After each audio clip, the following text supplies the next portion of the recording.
Okay, ready. All right, guys, welcome back to another episode of the Foundations of Freedom podcast. This one has been, I've said this the last, I said that's the last, yes, I think we said it, this podcast was a long time coming. Well, this podcast was, about a month and a half in the making, I would say.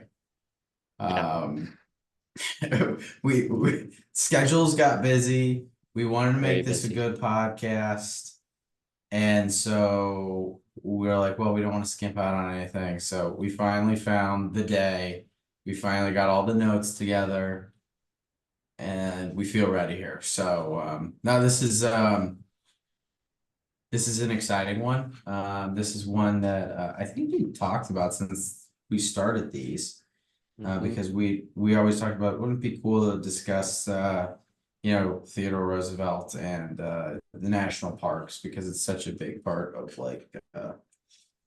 American history and American culture. So today we will explore one of the most remarkable journeys or a very remarkable journey of America's one of America's most dynamic and influential figures, I would say. He, in his early life struggled with all sorts of health issues and then rose and became this fearless leader, conservationist. So his life's pretty captivating. I would say it's a story of, perseverance, passion, patriotism. So today we will discuss Theodore Roosevelt and delve into, his life, legacy as 26th president of the United States and also the legacy that he's left us to this day. So enjoy this discussion. I hope you all enjoy it because I know we've enjoyed putting in the research on this one. But yeah, Tom, for me the most striking thing when I was doing the research is just like how much he accomplished in his life. And he never really Yeah, stopped, even when he was after his presidency, until he died, really. I mean, he just kept going. He kept trying to accomplish things. And he had I would say, um, the amount of different goals he had, because he did a lot of different things. It wasn't all on the same line. Like he's most well known for his efforts in you know, conservation because of the national parks and his love for wildlife, his love for the sciences and all of that. But we can get into it a little bit later, but also, his love, his determination to help the common man. And during his presidency, he really went through some serious efforts to make sure that corporations didn't take away, the common working man's rights and all these things. So I mean, a pretty impressive guy. Um, so for me, it was like, wow, he had a lot going. He had a lot of ambition in his life, like from a young age too. Like there was a lot there. yeah, there was a ton. And it seemed like it kind of sparked from his love for books. Hmm. Like he kind of like experienced everything of the world that he wanted to learn about. So then he kind of like picked his subjects early on and was like, once I get healthy, then I'm gonna go do all these things.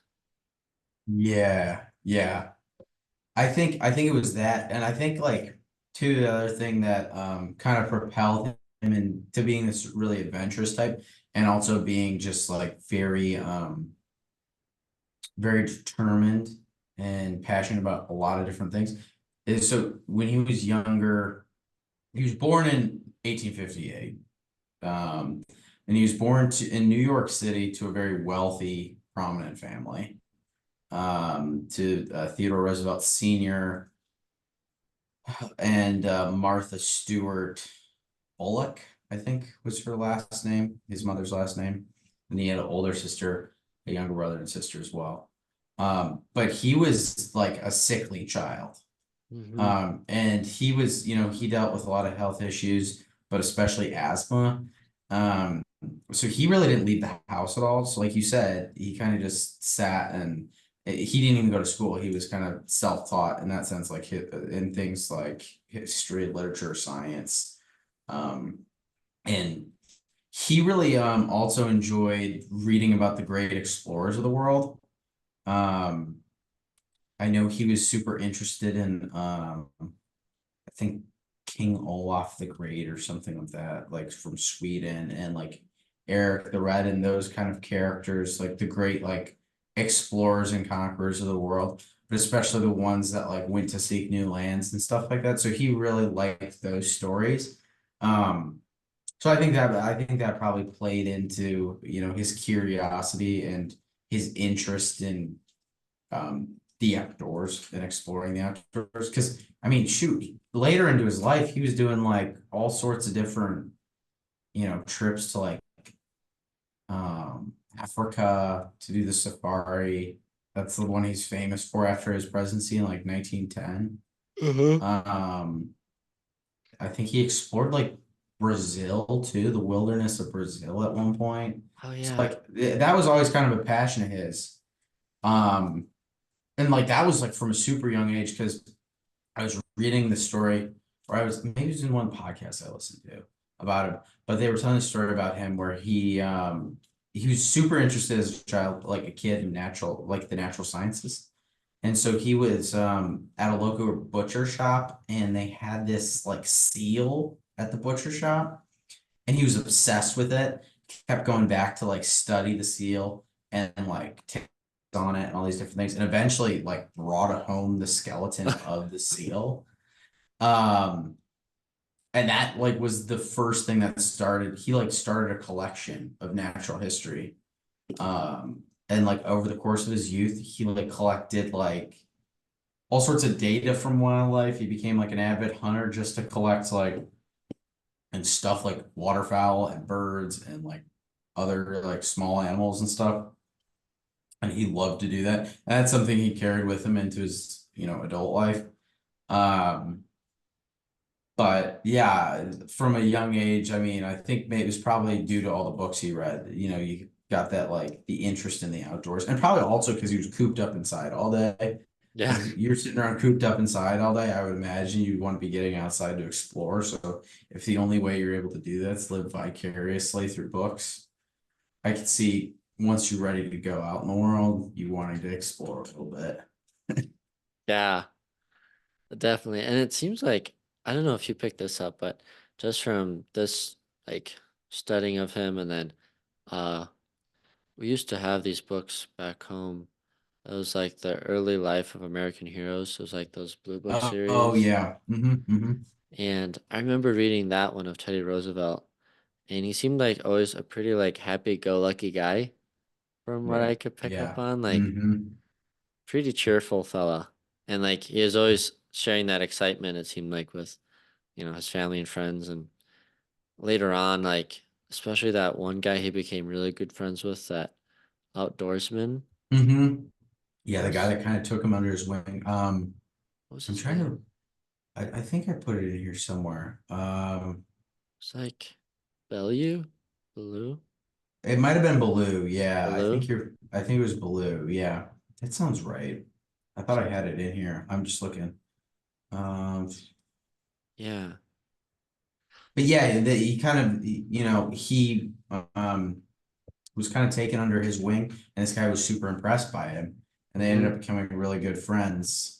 Because this guy, I'm sure when he first like came, it was like, who's this city boy from Harvard?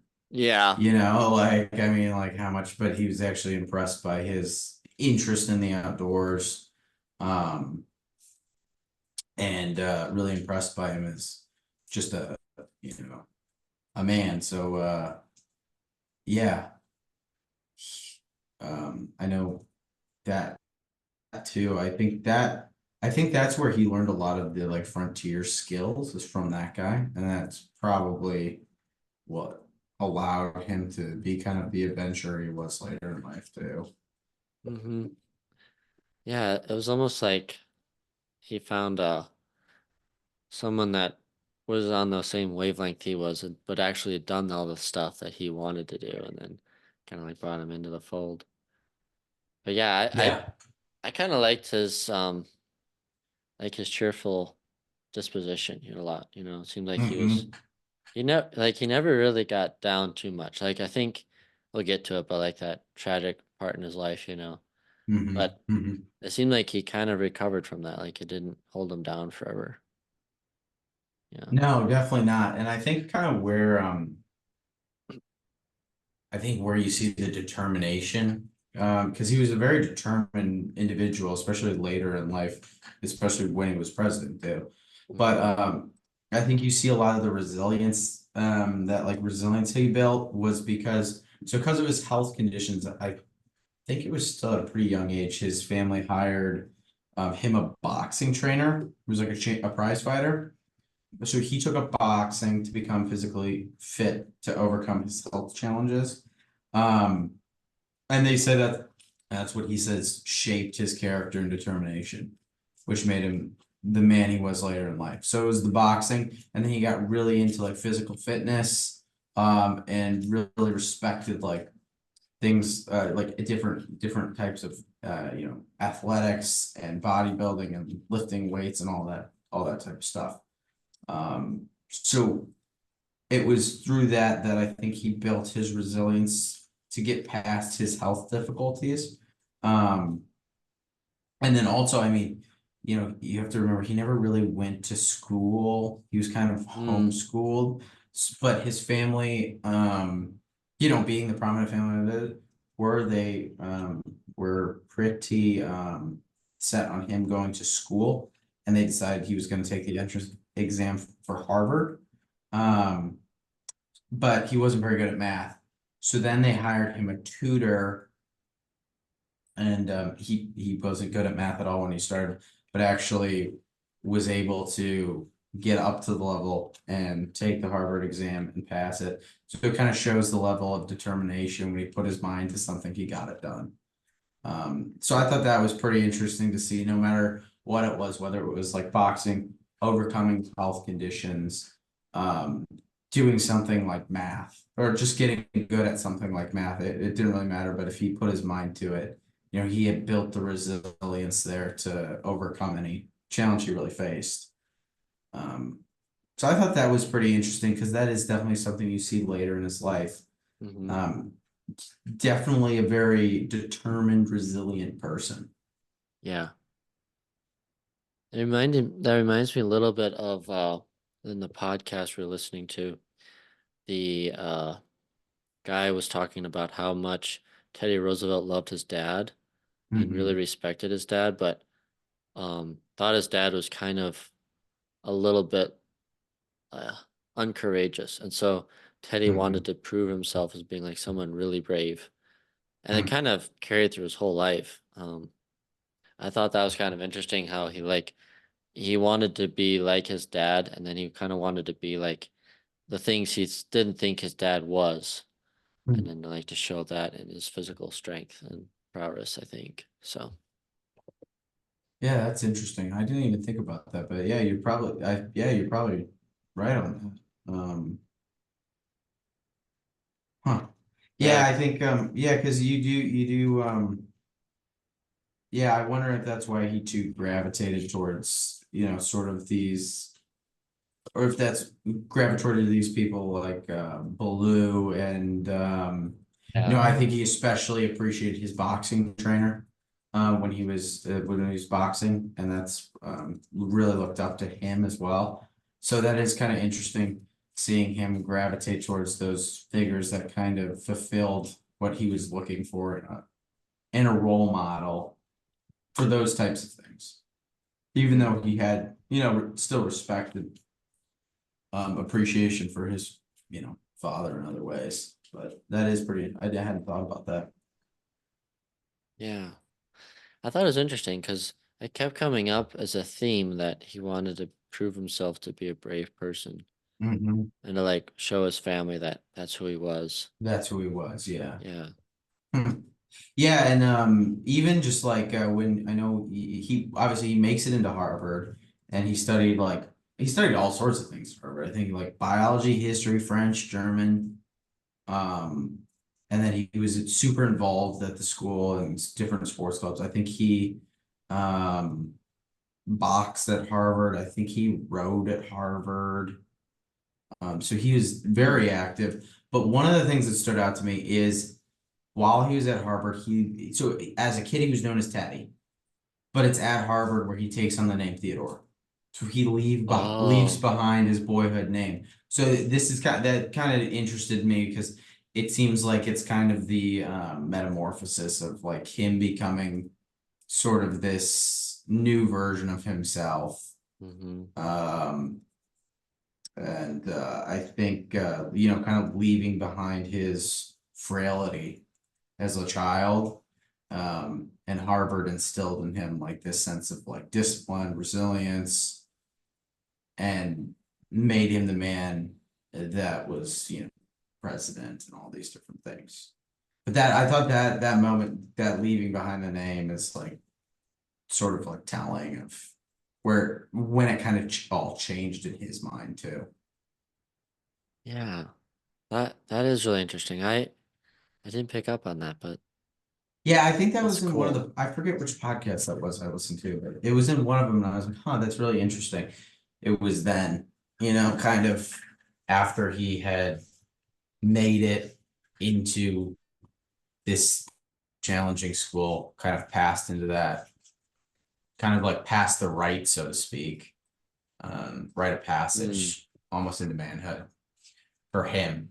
Um, and it was actually during his time in college too that he took up like hiking, exploring the outdoors. Um, but this is also the time that he loses his father, Oh, right? that's right. So it's Yeah. so he loses his father, and to kind of cope with that, um, he actually finds, solace in the outdoors and exploring and hiking. Um, and so I think this where is where he, really develops his appreciation for being outside and nature and all these things. So I thought that was kind of interesting. He graduated cum laude from Harvard, with a Oh. Bachelor of Arts. Um, I think he was, like I said, boxing, rowing in a bunch of different academic clubs. Um, and then he graduated Harvard in 1880, I think. And then in 81, he marries his wife, Alice Hathaway Lee, on October 27th. Now, am, is she related in any way to the Lee, Robert E. Lee? I just noticed that name and I thought to myself, That's a I great wonder if question. she's related because a lot of those people back then were super connected. I'm gonna pull a Jamie here. All right, yeah, you do Yeah. that. So then about a year after he gets married, he enters Columbia Law School. Um, and he thought he was, gonna go into law and that was gonna be his thing, but actually drops out 1 year later to pursue a career in politics. Um, and this was driven mostly for his desire for public service, but also his thirst for adventure. Mm. Law school didn't seem to quench that, and he felt like, even though he was told by many people, politics was kind of this like, at that time especially, kind of this like, almost like when you think used car salesman, that's what you think of politics back in the day. It wasn't a very like, if you were rich Yeah. and prominent, you didn't go into politics, right? Hmm. But he felt like there was a role in that for serving the public, and so that's why he went into it. And did you find anything on Lee? Doesn't look like they're related, Okay, no. they weren't related. There was just a lot of Lees. Um, 82, so a year after he dropped, or yeah, he's elected into the New York State Assembly, and he quickly gains a reputation as a reformer. Um, so he like right off the bat's a hitter in politics, right? And then Roosevelt's tenure in the state assembly marked the beginning of his political career. and his commitment throughout his political career to what would have been considered at the time more progressive ideals. I think now they'd be seen as probably more, I mean, I don't know what you think, Tom, but probably fairly conservative ideals. But at the time were progressive in the sense that, he was fighting for the working man's Mm, rights when it came to um uh you know like wage and stuff like that. yeah, it's um interesting how some of that stuff kind of flip-flopped, it's like, I know like back then it was kind of frowned upon. It was seen as like super progressive for like for a politician to want the working man to get paid a fair wage, or like have like rights in the workplace and all these things, whereas like now it's like, mhm. you know I mean, that's not necessarily a progressive thing. That's mostly just a thing that you would expect a politician to fight for, is like to Yeah, fight for, the working man's rights. So I think that's kind of interesting when you see like when you hear it's like, oh, that was a progressive ideal at that point. It's like that doesn't seem all that progressive. That seems like it should happen. yeah, Like it seems like they should probably have like fair compensation for working and not just be like a slave or an indentured servant or being paid like 4 pennies a day for, mining coal. yeah, yeah. No, it is Um, interesting. It's like he kind of, yeah, in a way, put a lot of stuff, it seems like, into play that then worked out as very helpful for the common man and like the working man. mhm, mhm. But yeah, and then like some people nowadays, it seems like they take it too far and they try to make like minimum wages. And his thing kind of was like just making sure that when they were working, it was good, like, They were being taken care of, right? yeah, like, you know, kind of like good work environments, like sanitary, um, Mhm. nothing too injurious to health. But yeah, yeah, it's interesting how that's kind of like the way he went, because you were saying before we started talking that, uh, you know, he wasn't really growing up in that field, he was born No, kind of in as a they're bookworm. yeah, a bookworm, super prestigious family. And that's, it's kind of interesting too, because he gained public favor really quickly. But it was actually the other politicians that didn't like him because of his prestigious upbringing. Which is And they probably a don't, good sign. yeah, it's usually a good sign when other politicians don't like you. Yeah. Um, and while he did come from this, kind of prestigious background, it is interesting too that he had kind of these thoughts and ideas that you wouldn't expect from somebody that grows up in a really rich family, right? Like Yeah. you wouldn't expect this guy from a really rich family to be concerned about the working man, right? You'd expect that from somebody like like Andrew Jackson or something like that. Oh Not yeah. not somebody that's born into one of the richest families in the US at the time. Um, and he disdained the political system. And I know we talked about this before the podcast on, but he disdained it because he felt like it was set to help the rich and not the poor. He felt like it was a kind of a rigged system. And so, I mean, also interesting when you come from a rich family and you recognize that the system's set up to help the rich become richer and not help the poor. That's usually not a something that most people from that background develop that sense of awareness. Usually they're a little Yeah. bit blind. Oh, usually a little blind to that. But no, he's definitely um very dedicated in his efforts to make sure the system was more favorable to the common man during his time in politics.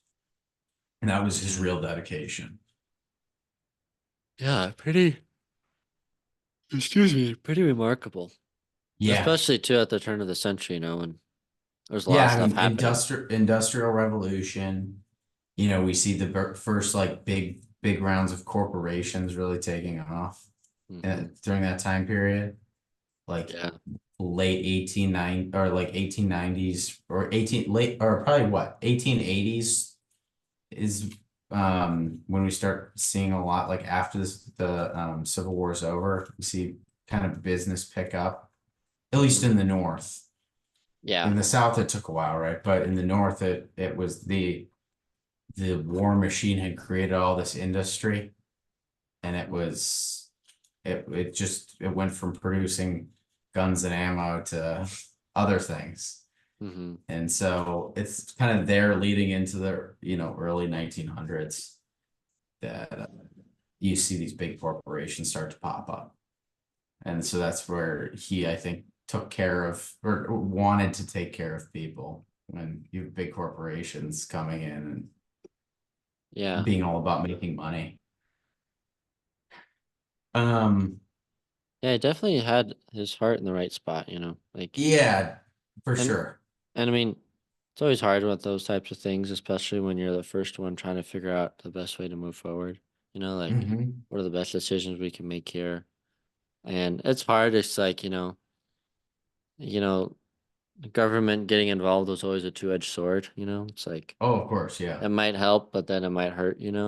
Hmm. So, but it seemed like his method more or less was like trying to make sure the government was just in enough to make sure that, basic needs were being met, which is good.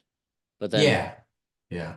yeah, It seemed like it was like just making sure the corporations weren't abusing their ability to utilize the working man, and that the working man was getting fair work environment and compensation for what they yeah, were doing. Yeah.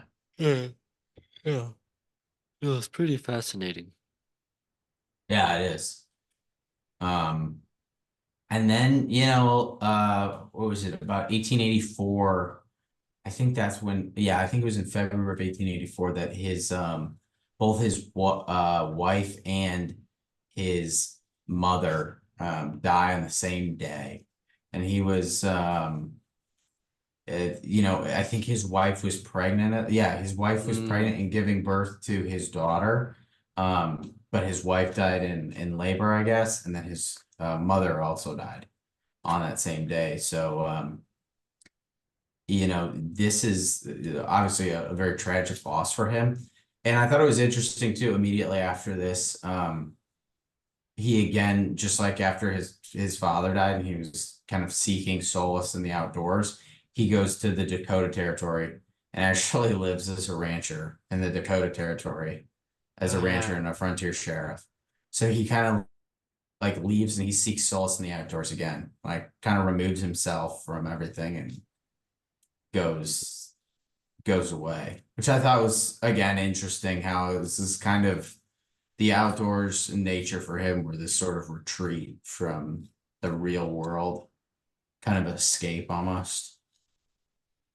Yeah, that was really interesting. Like, cause he always wanted, cause wasn't that something in what was that? Like the podcast was saying that he always wanted to explore the West, and that was Hmm. like his dream, because it was still kind of like um the unknown, the pioneer, Hmm. especially in Hmm. his time. Exactly. And so he wanted so much to like be a part of that and to like keep expanding America. Um, so I thought it was interesting. And then his friend, I think his name's Baloo. I'm trying to find his name. Um, but yeah, he went out there for a few years and was like, "Oh, this isn't for me, Teddy," and came back to the East. But I think Teddy enjoyed his time out there, but I think he preferred the foresty style terrain better than like the open plains. Would you agree? Hmm. I would say yes. Yeah, I Oh. think I agree on that. Yeah. Yeah. Yeah, yeah. I think too, I think that's why I felt it was, I think one of the reasons he felt it was so important for the conservation that he did when he did become president, um, Hmm. is because I think he felt like every American needed to have access to it. Yeah, Um, that was part of it. I think that was the biggest part of it for him. He felt like that every American needed access to kind of this escape from everything else, being able to Hmm. experience the outdoors as they were meant to experience. And he wanted to make sure that ability was preserved for generations. And, obviously he had this sort of hatred for big corporations. And I think kind of saw the silver lining that if the government didn't kind of step in and preserve land, that eventually it would just be eaten all up Hmm. over time, and there wouldn't be anything left.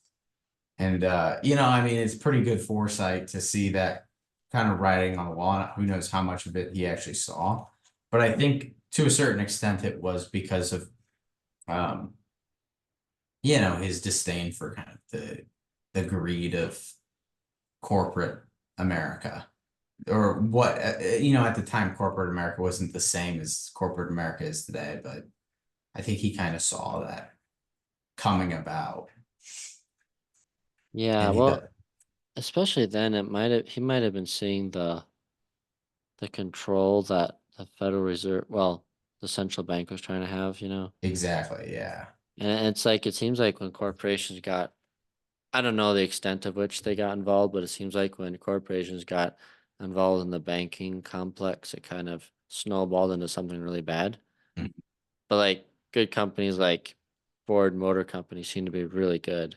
And it was a big scale company, but it seems like it wasn't having the same issues that other companies were. It seems like if they get their money for free, that's the problem, yeah. Yeah, you it know? did. Yeah, that did So, seem to be the problem back then. yeah. So, yeah, definitely a good foresight, I think, on his part. Hmm. Yeah. So, um, he actually remarries. He actually returns to New York City, remarries Edith Caro, and they go on to have 5 children together. But it's his time during, like you said, Tom, it's his time in the West that shaped his views on I think conservation, and lays the groundwork for his future endeavors. Um, in 1889, Roosevelt served as the United States Civil Service Commissioner under Benjamin Harrison. Um, Kind of comes back into politics after his little trip out west. Yeah. Um, and then is appointed president of the New York City Police Commission by Mayor William Strong. And he undertakes significant reforms in fighting corruption and modernizing the police force at the time. So again, reform seemed to be his thing, trying to fix the problems he saw, make it better. Um, and then in 1897, he's appointed assistant secretary of the Navy by President McKinley. And this he works during this time he worked to strengthen the U.S. Navy in preparation for any sort of political conflict that was going on. So he was also, you know, sort of responsible for that as well. And this is Mm. even before he becomes president. Um, and then he served in the Spanish-American War, served as a lieutenant colonel. He was famous for, I don't know if you are familiar with the Rough Riders in the Battle of San Juan Hill. I That game. know it, but I don't Okay. know what happened. So during the battle, um, him and his men made this famous charge at what they call Cattle Hill, and he was in the front lines during the charge. Basically, put himself at the very front of his men to lead the charge, and then they ended up rallying his men and winning the battle. So he was known kind of as this kind of fearless leader, um, which made him pretty popular. Um, and then after he resigned, after that war, came back and he was elected governor of New York. Um, and then again, kind of is known during this time as governor of New York as a a reformer, trying to make sure corruption is curtailed, and that seemed to, every time he got into power, every time he was given a sort of position of leadership or power in politics, it seemed like his first thing was to figure out where the issues were occurring and fix them right away. Yeah. Yeah, that is cool. Um, and I wonder too if that's because I feel like for you learn about him and his like determination to become the best version of like kind of a perfectionist in a sense from a young age, to like overcome like imperfection. Mm, And I wonder too if that led to his the way he approached things in politics as well, trying to find the problems and fix them. hmm. That's a really good point. I bet it did have a lot to do with that. Like, Because he's definitely like he's not your typical politician. He wasn't interested in getting, it didn't seem like he was interested in the position itself. He was interested in getting stuff done. mm-hmm. He was a doer, like a very much doer. So whenever he got in any of these, like not too often do you hear of somebody getting in all these different positions and being known for getting things done and being a reformer in every position they were in government, or in a leadership position. He's just like if they served as, police commissioner or whatever, but it doesn't necessarily mean they got anything done. But it seemed like everything he did, he got something done Yeah, at a that pretty high level. that's a good point. Yeah, like that isn't something that you normally see.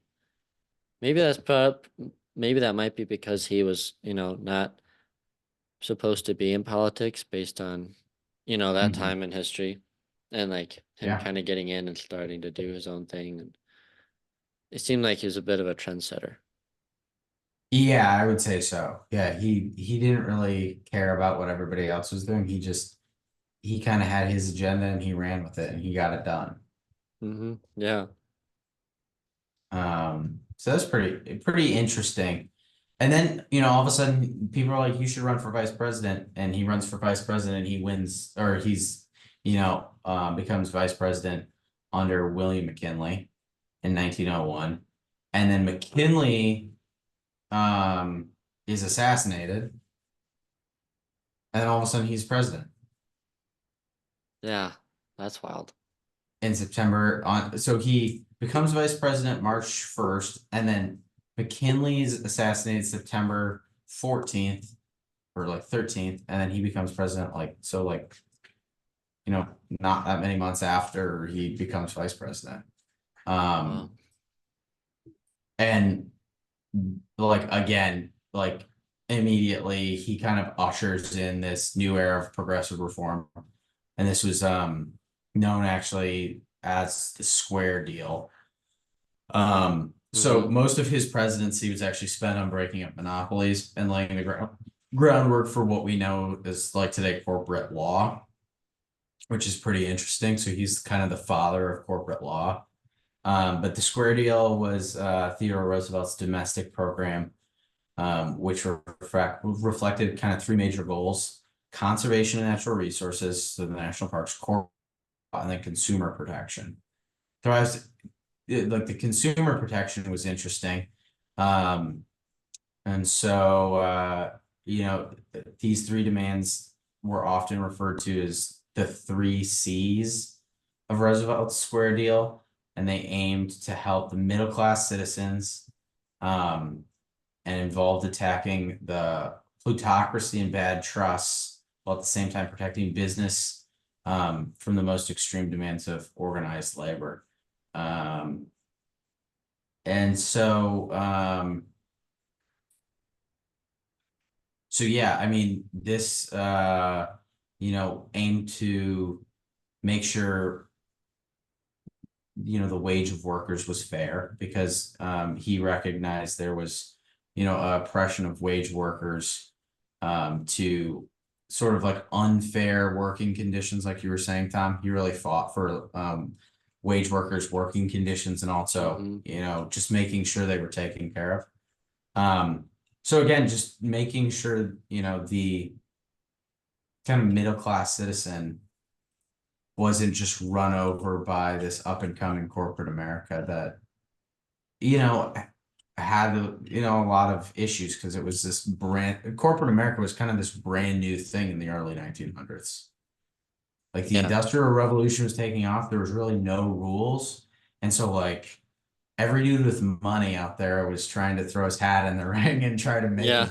a bank load of money, and not always necessarily by the correct means. And so this square deal was really meant to just make sure that all that the greedy people were kept in check. The people that were in it for the wrong reasons were kept in check, and that the common man was protected and not, you know, abused, so to speak. Yeah.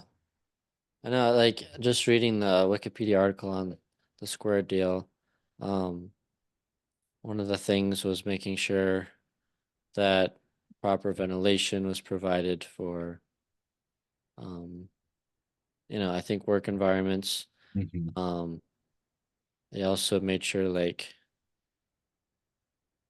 protection for seamen. Um, yeah, like it seemed like it was Yeah, really even focused on safety for people, like making sure safety, that, yeah, safety for people, making sure people weren't taken advantage of. Like I think another thing he focused on too was defrauding the pub. Like when you had all these issues with people getting kind of falling into stock fraud, oh, or manipulation of like securities and whatnot. So people basically getting swindled out of their money over mm, like stocks and whatnot. Because again, the stock market's a fairly new thing at this point, and yeah, so I mean, there's a lot of swindling and bad actors going on. So kind of cracking down on that as well. Um, so just making sure people weren't taken advantage of seemed to be his main thing. That the common man wasn't run over by the corporate machine. yeah, That's really yeah, what it came down to, at least. It seemed like just making sure the common man wasn't run over by big big corporate machines. yeah, yeah. That is interesting. Like, seemed like you're just making sure like that, they wouldn't get put to the side. I mean, I think like sometimes it's easy to like dehumanize business owners, Hmm. Um and I think a lot of them had good intentions. I think there's just a lot of, you know, chaos at that time, and so maybe things weren't looked into as much as they should have been, but I think it was good that he was trying his best to make sure that just people weren't, at least with the square deal, that people weren't in a bad place to work. It seemed like Yeah. he was like, make sure that people are taken care of. Don't stop working and don't stop making, leaps and bounds with technology and industry and stuff, but just make sure that people are okay and not in a bad environment. Hmm. So, Yeah. Yeah. yeah. Um, Yeah, good stuff. yeah, he did quite a bit. I mean, he won the Nobel Peace Prize in 1906 actually too. And that wasn't even for any of this. That was for he negotiated the end of the Russian-Japanese War. Um, Oh, yeah. so he was known for that as well. So he got the Nobel Peace Prize for that. Um, and then like you were talking about before the podcast time in 1907, he sends the Great White Fleet on the worldwide tour. Mm-hmm. To kind of so this kind of is the pinnacle, or kind of, yeah, I would say the pinnacle to his work earlier in his career Mm-hmm. with kind of establishing America's Navy, or at least the Navy we kind of had in the world wars, right? um so that's a pretty big deal. Yeah, it was 16 battleships that circumnavigated the globe for I think it took them about 2 years to do this. Their mission was essentially to make courtesy visits to numerous countries, to show the naval power of the U.S. and then also to kind of map the waterways for the U.S., especially with, so many places now under U.S. protection, like the Philippines or um, Puerto Rico, other places like that. And it kind of was to show that America wasn't behind anymore because at that point, it sounded like he was kind of a pivotal player in making sure the U.S. Navy was put forefront in the mind of Congress. Mhm. Sound like they kind of neglected the fleet for a long time, and he was kind of like showing, this is what we need to do to make sure that we're not behind, especially with so many other naval powers out there. Right, Um, exactly. so it seemed like a pretty cool trip. I will definitely drop the link in this for people to look at, but it seemed like it was a very successful trip. The reason it was called the Great White Navy is because they painted the ships white because that is the color of the Navy during peacetime. So it's kind of like a Mhm. peace trip, and yeah, they visited quite a few places. Um, Kind of was like a diplomatic uh touring as well. But yeah, I this is the first time I heard about it, so I was just looking at it before we started, but pretty cool. Yeah, no, pretty amazing. And I think, yeah, like you said, he understood the value of the Navy. And I think that came from working under McKinley earlier in Mm, his career. yeah, So I think that really, that probably gave him a lot of insight on that. Um, yeah.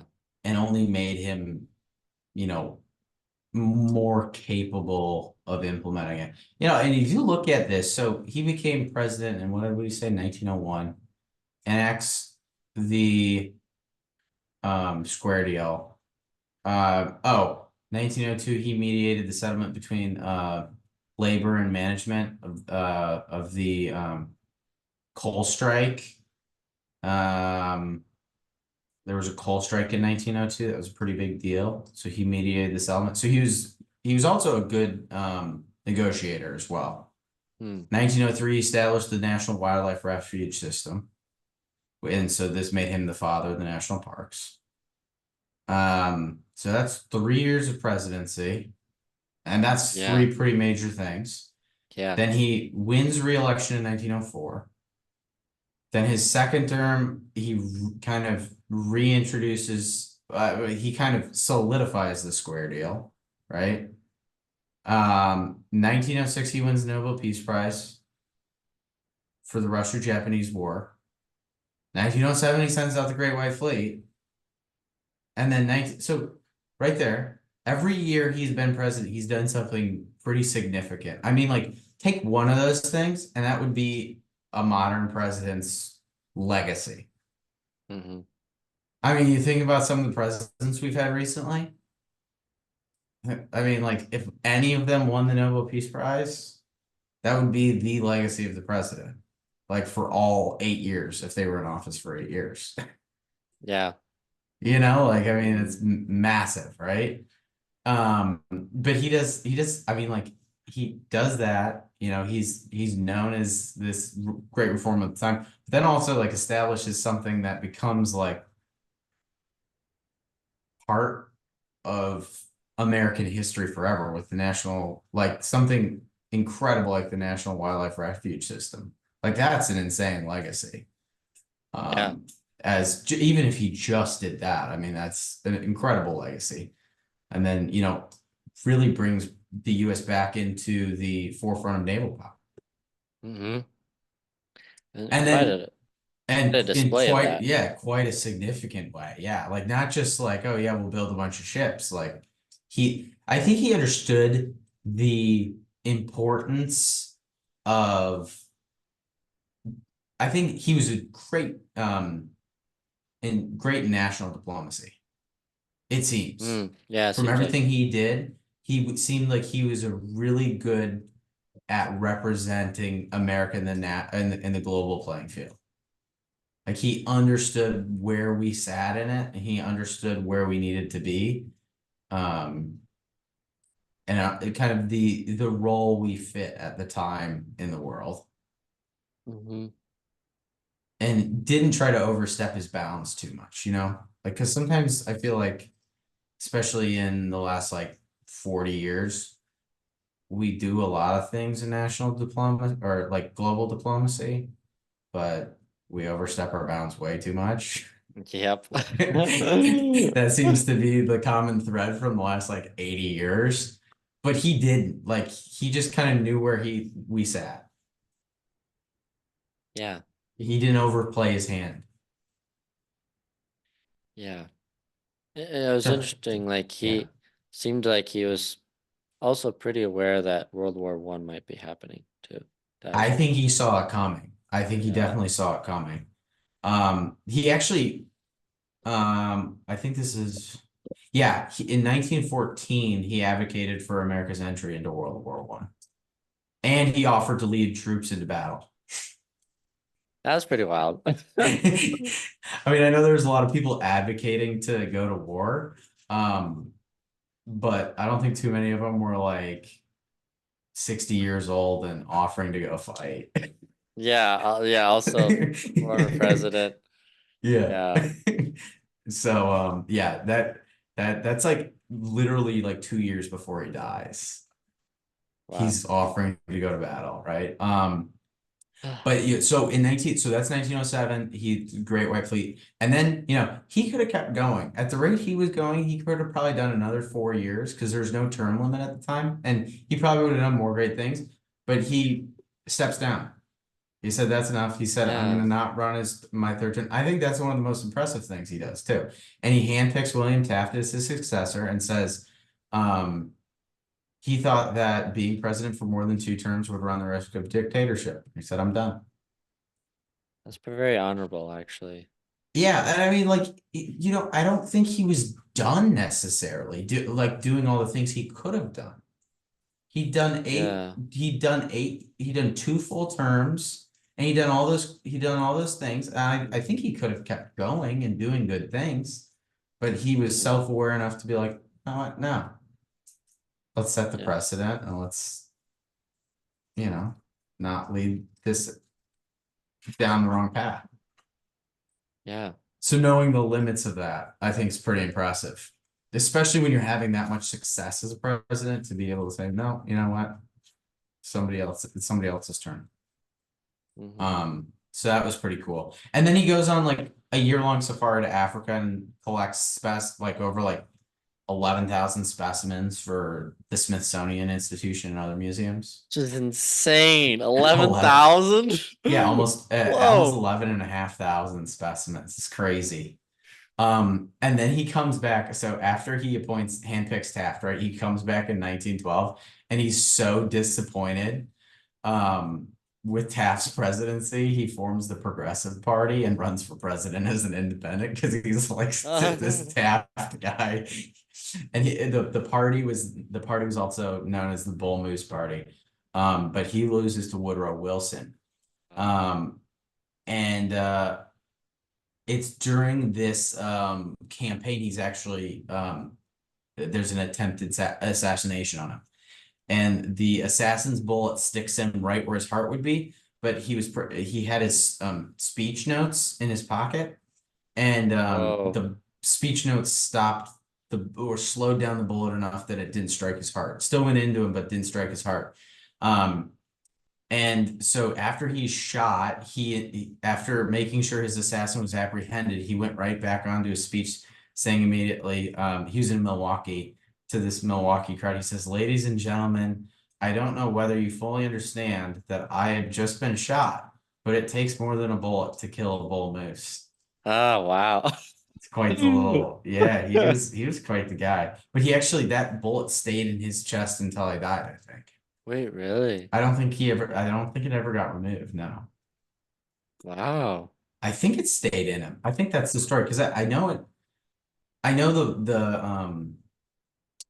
the speech slowed it down, but I don't think it stopped it completely. I think it lodged somewhere in his chest. Um, Man. yeah, I know. So he loses that. the presidential race. And then he goes to Brazil, explores the wilderness there on a scientific expedition. And that expedition is known as the Roosevelt Rondon Scientific Expedition. Does that from 1913, 1914. Like I said, 1914 through 1917, he advocates for America's entry into World War One, offers to lead troops into battle, um, and then actually dies in 1919, 2 years later, on January 6th in Oyster Bay, New York, at the age of 60. Um, he had had declining health for several years prior due to some heart problems and other ailments. But yeah, he passed away at the age of 60. I mean, for a 60-year-old to live that life, I don't know. That's pretty, like all the things he did, pretty insane. Mm-hmm. Um, Definitely, I would say left behind a legacy of just like outstanding leadership as Mm-hmm. president. And his efforts in conservation were pretty incredible. Um, but I would say the Roosevelt legacy is one that can continue to inspire, the modern generation of Americans. I mean, this is a guy that pursued his dreams to the fullest, really. I mean, Yeah. he didn't leave a stone unturned. He gave it his all. He was determined. He was passionate about what he did. He put his mind to something. He made it happen. Um, he had a lot of challenges up against him, especially coming from kind of this fragile, health ailment, all the health ailments he had as a child. Mm-hmm. And really, at the end of the day, made a massive positive impact on the world, not just in America, but in the world as a whole through all his different um, global diplomacy stuff. So, I mean, for 60 years, it's quite the legacy to leave behind. You don't see too many 60 Yeah. year olds that leave behind that. There's not many. I mean, there's probably a handful of them that live Yeah. to be that age, right? Like, I mean, there's obviously ones that live longer, but there's like, if you look at American history, like that young, that leave behind that legacy at least in our leadership. Mm-hmm. Yeah, no, that's a very packed life. Like He got it done. a lot going on. A lot going on. It seems like he was Yeah. able to pack a lot of stuff into year segments. Like in a year, he gets 11,000 samples, or like in a Yeah. year, he goes and explores Brazil, or in a year, he's like, oh, No, I'm gonna go to Dakota. yeah, exactly. Yeah, he was just like, year do this, year do that. Yeah, no, he had a lot. And you look at his presidency, and it was set up like he was a very, I think he seemed to be a very organized individual. And I don't think he wasted a lot of time in doing things. Yeah, it was like when you decide to do something, it's like, all When right, he got it done. yeah, He made it happen. He was definitely like a doer. Like he always was doing something. And I think it seemed like he was always focused on one thing at a time, one mm, thing at a time. Because if you look at kind of the progression, even in in the politics, it was like, okay, square deal, let's get that done. This thing, let's get it done. yeah, And like there was things obviously that carried over later, like the Navy thing, right? Like he spent that time working for McKinley in the Navy, and then kind of tied that in later into his presidential career, but it didn't come until later. But I mean, when he focused on it, they got it done. And they did it big, and they made it yeah, happen. yeah, very big. Yeah. So Uh, yeah, I mean, it's pretty incredible, man. Um, Really interesting president. did you have a chance to listen to that story about the teddy bear? I didn't. I just wanted to make a quick plug-in for the teddy bear. Okay. So, um, so the teddy bear that we all know, actually originated from Teddy Roosevelt when he was out on a hunting trip with Holt Collier. That's someone we should do a podcast on really well. Yeah, he's an interesting guy. Um, and this Holt Collier was a really good hunter, and he got the bear and lassoed it and put it around a tree for Teddy to shoot. But Teddy was like, I don't want to shoot it because that doesn't seem sportsmanlike. So he asked to be killed, but not by him. And so it was interesting how it kind of came about. It kind of became our cartoon that Teddy had a bear tied to a tree. Hmm. And then somehow it just kind of got everywhere that Teddy had a bear.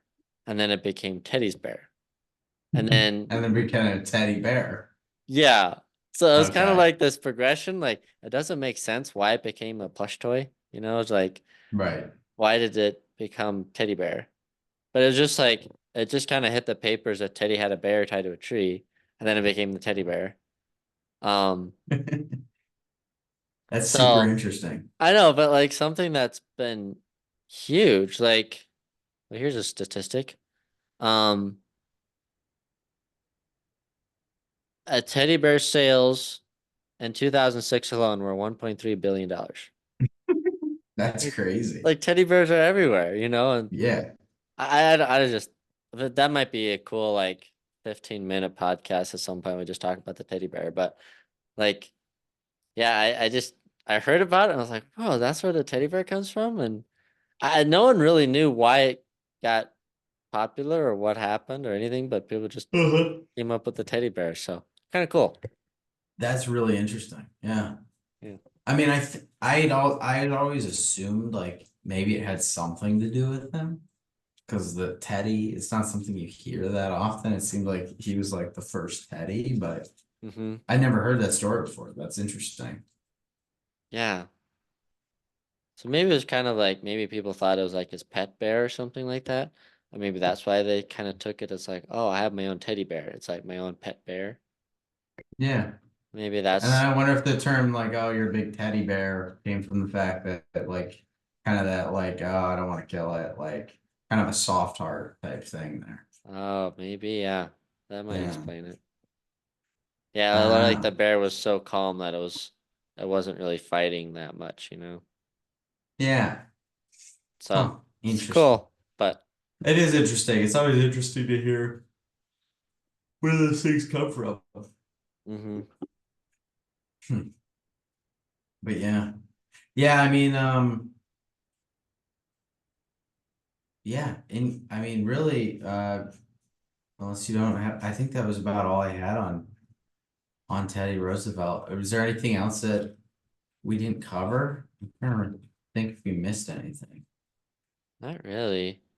There are a few things I was thinking about when I listened to the podcast, but I didn't really remember them, so I think it's fine to Okay. kind of call it Yeah, good. I mean, honestly, Theodore Roosevelt's life, I think is like a true testament to really the power of determination, Hmm. the courage to just go do things and follow your dreams, and to always like have a really strong conviction in whatever you're doing. It seemed like that's what led to all the success he had in life. And Hmm. I think that's like applicable in whatever you do, no matter who you are, or whatever you're doing in life, is you take those three things, determination, courage, and conviction, and you're probably going to be successful. And he truly, I think, embodied that throughout his entire life, from the days as a sickly child to his adventures in the American West and beyond in the world. Roosevelt really embodied the spirit of American exploration and resilience. Hmm. As a president, he sort of championed for reforms, fought for the working man, worked tirelessly to preserve America's national treasures for future generations. And so, yeah, his legacy as a leader, a reformer, and a conservationist endures um, to this day. I think as sort of an inspiration for all of us to embrace challenges, Hmm. stand up for what we think is right and what we believe in, and do something that's going to leave a lasting impact on the world. Yeah. Um, I think that's what was really his goal in everything he did, is making sure that, especially in politics, that it wasn't just about being reelected, but it was actually doing something that was going to make an impact on not only the people of the time, in a positive way, but also future generations. So Mhm. I think there's a lot to be learned there. But yeah, that Yeah, is the life of Theodore Roosevelt. So pretty, pretty incredible. very credible. Yeah. Definitely something I'd like to study more. Oh, absolutely. Absolutely. Um, but yeah, thanks everybody for joining us for another episode. Thanks for tuning into this week's show, this week's conversation. If you liked the podcast, you can, leave a comment or review. You can go give us a follow at the Green Dragon Podcast on YouTube, Instagram, True Social, the Green Dragon Pod on Rumble and X. You can listen to the show everywhere you go on Spotify and Apple Podcasts. And then also um, check out American Chronicles Oh yeah. podcast. Yeah. Hmm. That is also on Spotify and um, I'm blanking, Spotify and YouTube as Yep. well. Hmm. So you can go check that out. That's short, kind of short stories um, from American history. Got Davy Crockett. That was a really cool one. And well, you said they're usually like 10 to 15 minutes long Yep. and really interesting to just if you want a brief snippet, they're for all ages. And it gives you just kind of a brief story, a brief glimpse into the past in American history. Um, they're really good and entertaining. So go check those out as well. Um, but yeah, until next time, folks. Um, be safe, fight for what you believe in, and most importantly, be a good American. God bless.